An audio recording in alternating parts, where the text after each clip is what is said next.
அன்னை தயாளு அம்மாளுடைய தொண்டு நிறுவனத்தில் பயிற்சி பெறுகின்ற மாணவிகள் உங்கள் அத்தனை பேரையும் ஒரே இடத்துல சந்திப்பதில் மிகுந்த மகிழ்ச்சி அடைகின்றேன். இந்த தொண்டு நிறுவனத்துடைய 8வது ஆண்டு விழாவை முன்னிட்டு இந்த நிகழ்ச்சி விழாவை சிறப்பாக அண்ணன் சேகர்பாபு அவர்கள் ஏற்பாடு செஞ்சிருக்கிறாங்க. முதல்ல அண்ணன் சேகர்பாபு அவர்களுக்கும் இந்த நிறுவனம் இன்னைக்கு 8வது ஆண்டு விழாவை நடத்திக்கிட்டு இருக்கிறோம். மேலும் வெள்ளி விழா, பொன் விழா, நூற்றாண்டு விழாவை காண வேண்டும் என்று நான் வாழ்த்துகின்றேன். அது மட்டும் இல்லை, வடசென்னையில் இருக்கக்கூடிய அனைத்து மாணவர்களுக்கும் இந்த தொண்டு நிறுவனம் மிகுந்த ஒரு உதவியாக இருக்க வேண்டும் அப்படின்னு என்னுடைய பாராட்டுக்களை நான் தெரிவிச்சுக்கிறேன். இந்த தொண்டு நிறுவனம் நடத்தின பல்வேறு நிகழ்ச்சியில் நான் கலந்து கொண்டிருக்கிறேன். ஆனால் சேகர்பாபு அவர்கள் முன்னெல்லாம் ஒரு 10 நாளுக்கு ஒரு முறை அவருடைய கிழக்கு மாவட்டத்திற்கு என்னை அழைத்து வந்து அவர் நிகழ்ச்சி நடத்துவார். அது இப்போ கடந்த ஒரு 2 மாதங்களாக 3 நாட்களுக்கு ஒரு முறை, 4 நாட்களுக்கு ஒரு முறைன்னு என்னை அடிக்கடி அழைச்சிட்டு வந்துடுறார். நானும் தொடராமல் மிஸ் பண்ணாமல் வந்துடுறேன். இன்னும் சொல்லப்போனால் நேற்று நள்ளிரவு தான் நான் சென்னைக்கே வந்தேன். நான் சென்னைக்கு எப்போ வரேன்னு விசாரிச்சுட்டு காத்துக்கிட்டு இருந்து என்னை இன்னைக்கு வீட்டிலேருந்து கூட்டிக்கிட்டு வந்திருக்கிறாரு உங்கள் கிழக்கு மாவட்டத்திற்கு.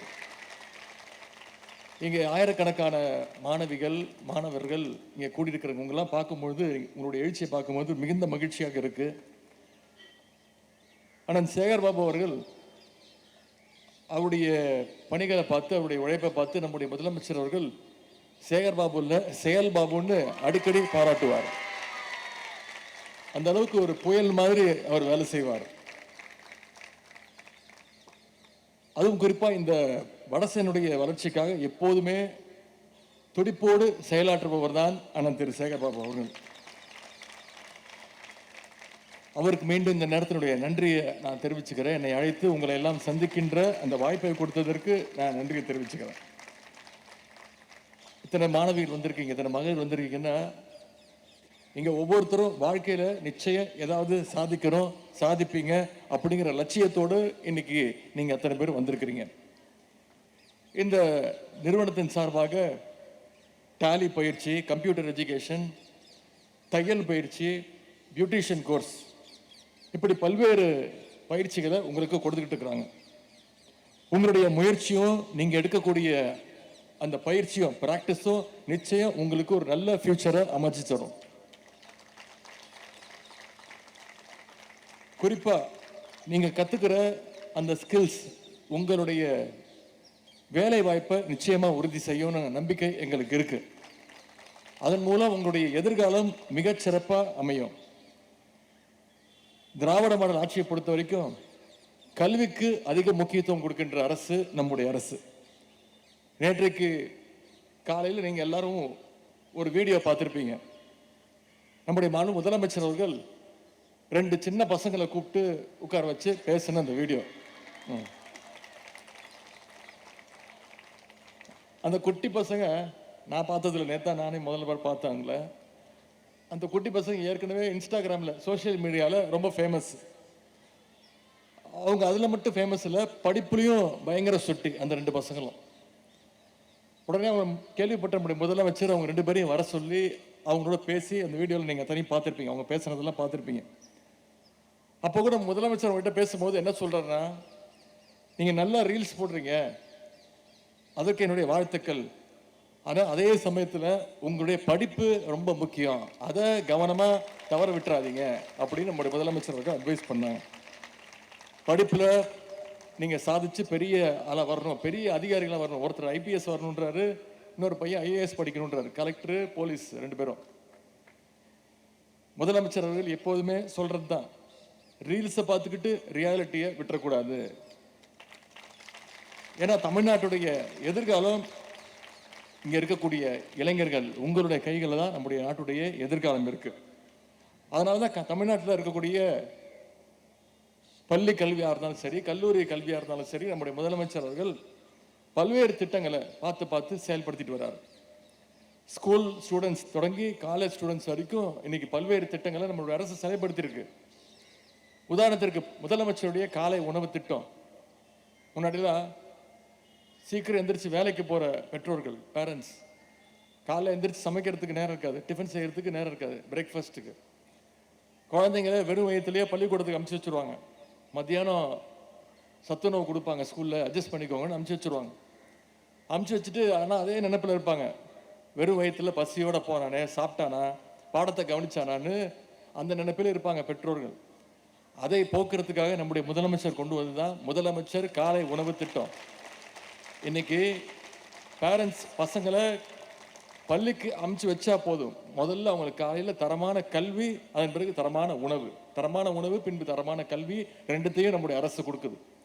இன்னைக்கு ஒவ்வொரு நாளும் 22 லட்சம் குழந்தைங்க முதலமைச்சர் காலை உணவு திட்டத்தில் பயன்பட்டுக்கிட்டு வராங்க. அதே மாதிரி ஸ்கூல் பசங்க அடுத்து காலேஜுக்கு போய் சேரணும். அதற்கு அரசு பள்ளியில் படித்த மாணவர்கள், மாணவிகள் உயர்கல்வி படிக்க எந்த காலேஜில் போய் சேர்ந்தாலும் சரி, தனியார் கல்லூரியாக இருந்தாலும் சரி, அவங்களுக்கு கல்வி ஊக்கத்தொகையாக 1000 ரூபாயை நம்முடைய அரசு வழங்கிட்டு இருக்கு.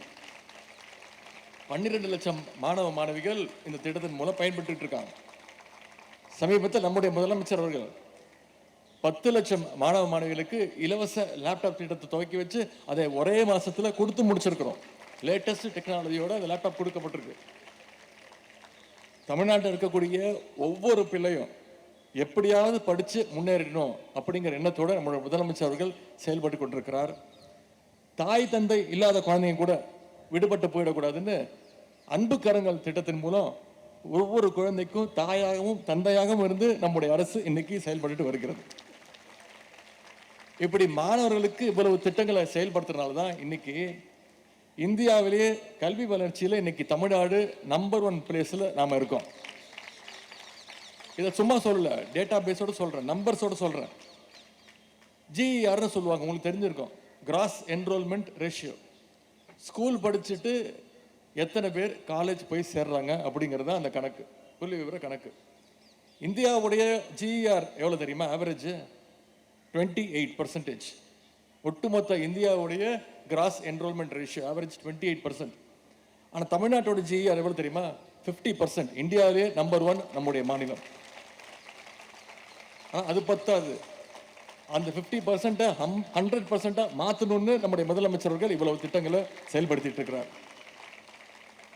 படிச்சு வர்ற எல்லா மாணவர்களுக்கும் வேலை வாய்ப்பையும் நம்முடைய அரசு உருவாக்கிட்டு இருக்கு. நான் முதல்வன் திட்டம் பற்றி நீங்கள் கேள்விப்பட்டிருப்பீங்க. தனியார் துறையில் மட்டும் இல்லை, அரசு துறையிலும் வேலை வாய்ப்பு கிடைக்காதவங்களுக்கு நான் முதல்வன் போட்டித் தேர்வு பிரிவு மூலமாக பயிற்சியும் உதவித்தொகையும் நம்முடைய அரசு வழங்கிட்டு இருக்கு.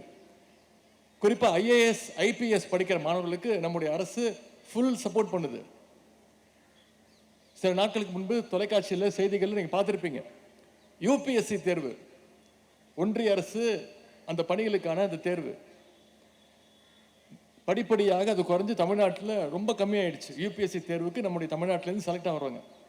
நான் முதல்வன் மூலம் நம்முடைய முதலமைச்சர்கள் சிறப்பு கவனம் செலுத்தினாங்க யூபிஎஸ்சி தேர்வுக்காக. இன்னைக்கு நம்முடைய தமிழ்நாட்டிலிருந்து 56 பேர் பாஸ் ஆகியிருக்கிறாங்க போட்டித் தேர்வுகளில், யூபிஎஸ்சி போட்டித் தேர்வுகளில்.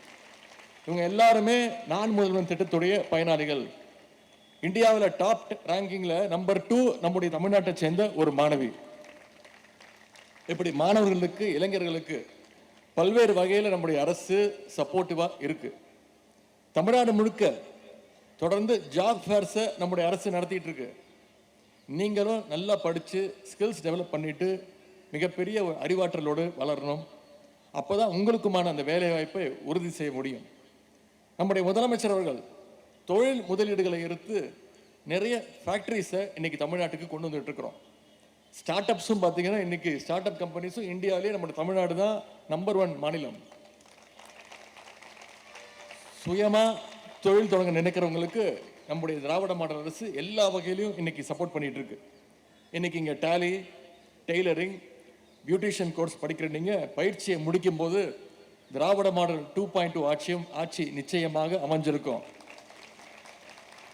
புது ஆட்சி அமைஞ்சதும் நீங்கள் படித்து முயற்சதுக்கான அந்த சர்டிஃபிகேட்ஸையும் வேலை வாய்ப்பையும் நம்முடைய அரசே நாங்களே உங்களுக்கு வழங்குவோம். அந்த நிகழ்ச்சிக்கும் அண்ணன் சேகர் பாபு அவர்கள் என்னை நிச்சயம் அழைப்பார் என்று நான் நம்புகிறேன். எனவே தமிழ்நாட்டை பொறுத்த வரைக்கும் தொடர்ந்து வளர்ச்சி பாதையில் அழைத்து செல்லுகின்ற நம்முடைய முதலமைச்சர் அவர்களுக்கு வந்திருக்கக்கூடிய மாணவர்கள் மாணவிகள் நீங்கள் என்னைக்குமே உறுதுணையாக இருக்க வேண்டும். அப்போதான் தமிழ்நாட்டுடைய முன்னேற்றம் தடைபடாமல் இருக்கும். இந்த அரசு மேன்மேலும் உங்களுக்கு உழைக்க தயாராக இருக்கிறது. அதற்கு நீங்கள் நம்முடைய முதலமைச்சருக்கும் நம்முடைய அரசுக்கும் பக்கபலமாக இருக்கணும்னு கேட்டுக்கிட்டு வந்திருந்த அனைத்து மாணவிகள் அத்தனை பேருக்கும் மீண்டும் என்னுடைய பாராட்டுக்களை தெரிவித்து அழைப்புக்கு நன்றி கூறி விடைபெறுகின்றேன். நன்றி, வணக்கம்.